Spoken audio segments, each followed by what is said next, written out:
Yo, this is a little video right here. I just put some clips together, some news clips from the local news here about the prison that I was at.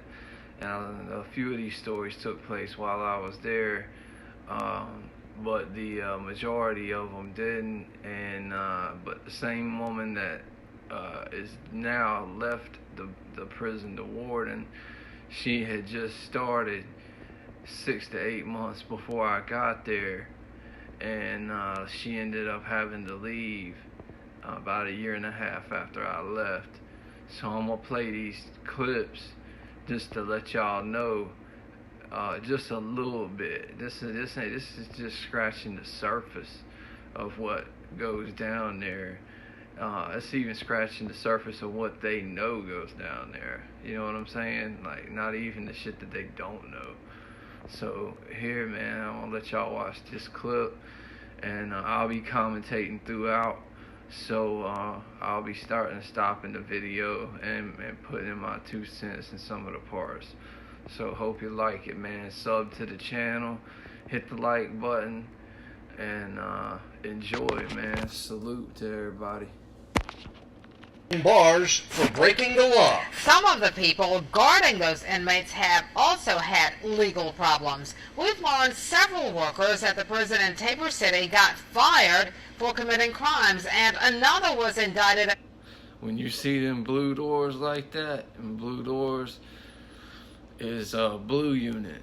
That's the unit I was in. There was 4 units there. There's blue unit, green unit, red unit, and gray unit. Each of them are just different parts of the prison, different wings of the prison. A plot to behead someone. WCT's Justin Smith got the records from those firings and puts them all together in tonight's cover story.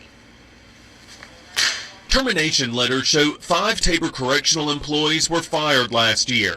There was an officer charged with first-degree burglary, another who admitted to falsifying doctor's notes. And the prison fired an officer after an internal investigation showed he used unjustified force when pepper spraying an inmate. Then there's the food service worker who allegedly kept up her relationship with an inmate she met while working at a state prison in Scotland County. Statewide, 88 prison employees were fired last year. Officials say Tabor's numbers were on par with similar facilities and make up only a small fraction of the more than 11,000 corrections workers across North Carolina. What you see from those few people or those few issues of corrective action isn't a true snapshot of our profession. Kenneth Lassiter is deputy director of the state's prison system. He says the terminations at Tabor show that administrators there are doing what they're supposed to, taking action against employees. That right there is the day room, okay? If you go up that set of steps you're looking at, and you go to the top tier, and then when you get to the top tier, you make a left. My cell door would be that last cell door you see at the top left back there. That's the corner. The day room shaped as a V, so that the officers can see all the way down. They can see each door. Now you'll notice that the doors don't. There's no hinges. The doors don't open up like this. You know what I'm saying? They don't open up like this. They open up like this. They slide open. Which is a little bit easier to break if you wanted to come up out of them. It's like I always say, man, there's no cell, they ain't made a cell door yet that can keep me in it. They have made a set of handcuffs, but I ain't gonna get into that. There is a way that they can do the handcuffs that I haven't figured out how to get out of yet.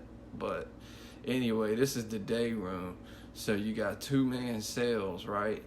Now, if you'll look and count these cells, you got that whole wall, and then you got the wall where you can barely see the stairs for this wall. There's a whole nother same amount of cells on this side, and they're 2-man cells. Now, you can look at the tables right here and tell that there's not enough chairs right there for everyone to sit in. That's because we got these big plastic green lawn chairs. They're plastic, they're green, and they keep them stacked in the corner over here where you see the label for the TV station.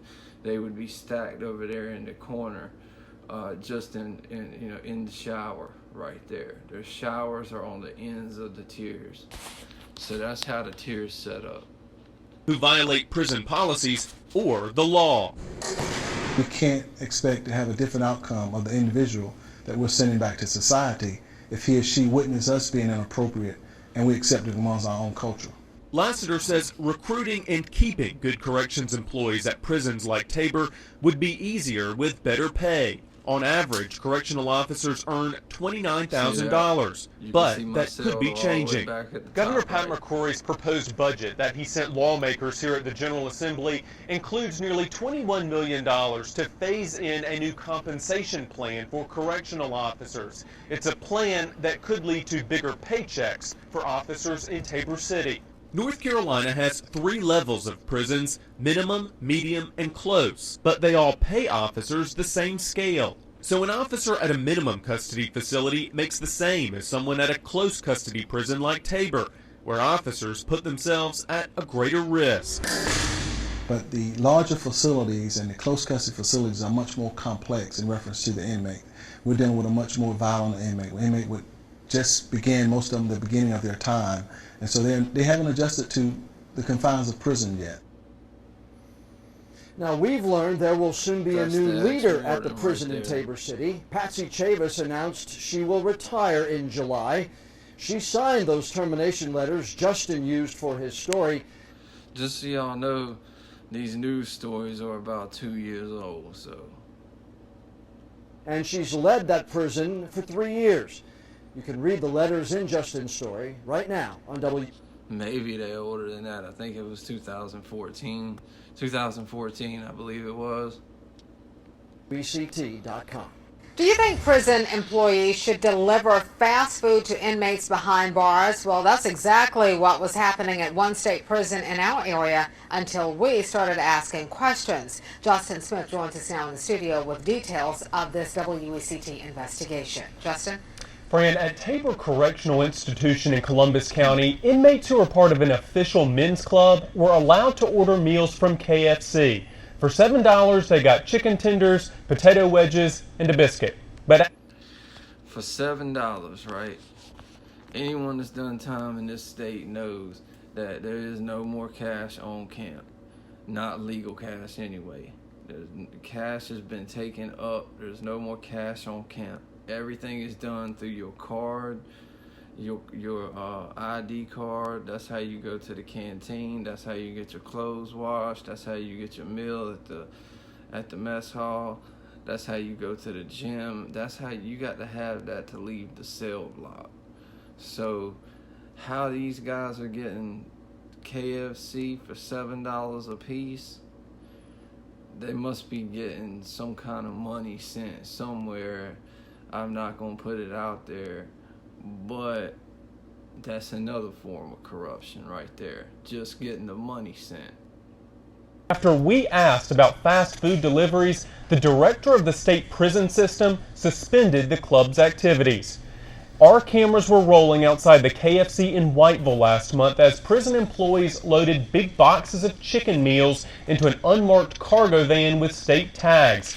A prison spokesman said the men's club is modeled after service groups like Rotary or Kiwanis, and that members must have good disciplinary records to participate.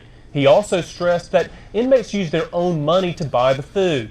Now, the club also raises money by selling family photos on visitation days, and they use the proceeds to buy refreshments for their fellow inmates during the holidays and at special events. The spokesman wouldn't go on camera, but sent a statement saying the Division of Prisons is surveying the activities of all service clubs across the prison system and developing more specific governing policies for these clubs to ensure that they're operating consistently and are providing true rehabilitative benefits. A woman who kept an eye on inmates has a criminal past of her own. In fact, we came across information that apparently the state didn't find before hiring her as a correctional officer. WECT's Justin Smith is on this story again tonight. Justin, what did you find out?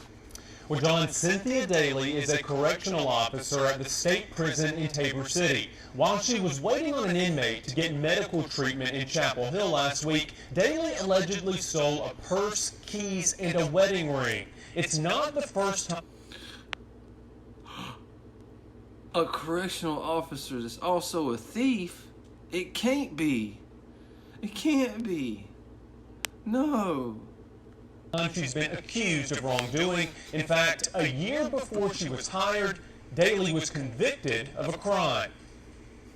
Cynthia Daly was convicted in January 2007 of misdemeanor larceny from taking jewelry from the belt in Whiteville. 1 year later, she started work at Tabor Correctional Institution.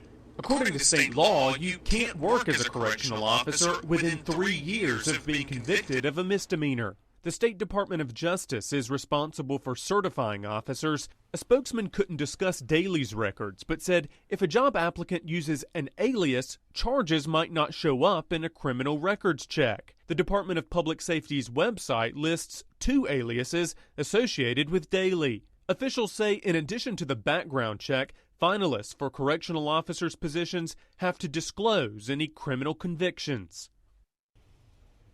According to the Department of Justice, if Daly failed to disclose a criminal conviction, the agency will investigate. UNC police say after Daly is released from